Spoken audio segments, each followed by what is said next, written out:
Hormuz plane से बढ़ेगी भारत की मुश्किल, अमेरिकी नाकेबंदी का असर समझिए, जाने कैसे निशाने पर चीन। राष्ट्रपति डोनाल्ड ट्रंप के आदेश के बाद अमेरिकी सेना हॉर्मुज स्ट्रेट की नाकेबंदी शुरू करने जा रही है।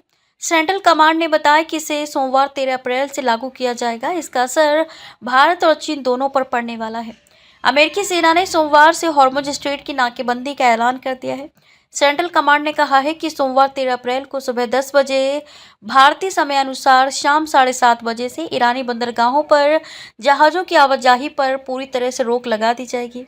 यह अरब खाड़ी और ओमान की खाड़ी में ईरानी बंदरगाहों पर लागू होगी। सेंट्रल कमांड ने कहा है कि ये नाकेबंदी सभी देशों के जहाज़ों पर बिना किसी भेदभाव की लागू होगी, यानी कि किसी देश के जहाज को कोई छूट नहीं मिलेगी। एक्सपर्ट का कहना है कि इसका असर भारत और चीन पर गंभीर रूप से पड़ सकता है। भारत और चीन की बढ़ेगी मुश्किल। भारत की ऊर्जा जरूरतों का अहम हिस्सा खाड़ी देशों से आता है, वहीं चीन ईरान के एक अहम ऊर्जा आयातक है। ये लगभग सारा आयात हॉर्मुज स्ट्रेट के संकरे जलमार्ग से होकर गुजरता है। इसके पहले भारत की मुश्किलें बढ़ गई थीं जब अमेरिका और इजरायल के हमले के बाद ईरान ने हॉर्मुज जलडमरू मध्य को चौक कर दिया। भारत के कूटनीतिक प्रयासों के चलते भारतीय जहाज़ों को खाड़ी से निकलने की मंजूरी मिली थी। भले ही ये मंजूरी सीमित थी, लेकिन भारत की ऊर्जा जरूरतों को सुनिश्चित करने के लिए ये महत्वपूर्ण थी।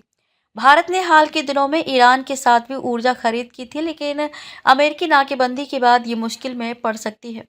हालांकि अमेरिकी सेना ने कहा है कि ईरान के अलावा खाड़ी में दूसरे देशों के बंदरगाहों पर जा रहे जहाज़ों की आवाजाही पर रोक नहीं होगी, लेकिन ये इस बात पर निर्भर करता है कि ईरान फिलहाल किस चीज़ की अनुमति देता है। ईरान ने इसके पहले 40 दिनों तक हॉर्मुज स्ट्रेट पर ब्लॉकेड करके ये साबित किया है कि इस जलमार्ग पर उसका नियंत्रण है। ऐसे में अगर उसके बंदरगाहों पर आवाजाही पर रोक लगाई जाती है तो खाड़ी से किसी भी जहाज़ का निकलना मुश्किल होगा।